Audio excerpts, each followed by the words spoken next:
এখানে উপস্থিত হয়েছি সেটা মূলত কবিগুরুকে নিয়ে।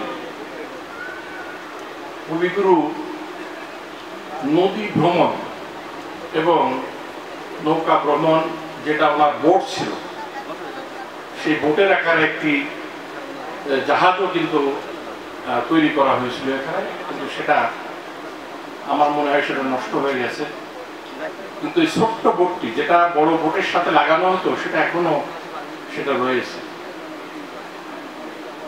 এবং সেই বোটে কিন্তু মানে রবীন্দ্রনাথ ঠাকুরের সাথে মরমী কবি লালন শাহ, বাউল সম্রাট লালন শাহের যে একটা সম্পর্ক সৃষ্টি হয়েছিল, রবীন্দ্রনাথ শুনেছিলেন যে এই সিউড়িয়াতে একজন ফকির আছেন, তিনি একজন মরমী সাধক, বাউল সাধক।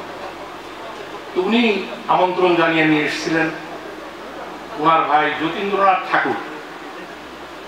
সেই বোটে একটি নৌকার পার বসিয়ে লালন শাহের একটি পেন্সিল স্কেচ ছবি তৈরি করেছিলেন, যেটা পরবর্তী সময় আমরা কলকাতা থেকে সংগ্রহ করেছিলাম।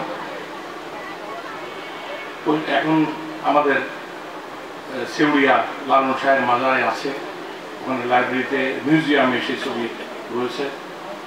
যদিও আমরা সেই ছবিটা ব্যবহার করি না, আমরা কাল্পনিক একটা ছবি ব্যবহার করি। কেন কাল্পনিক ছবি ব্যবহার করি আমার বোধগম্য নয়, কারণ যেখানে যতীন্দ্রনাথ ঠাকুর কবিগুরু রবীন্দ্রনাথ ঠাকুরের ভাই, আপন ভাই, উনি যে পেন্সিল স্কেচ করেছিলেন, উনিও আঁকিয়ে শিখিয়েছিলেন, কবিগুরুও আঁকিয়ে শিখিয়েছিলেন।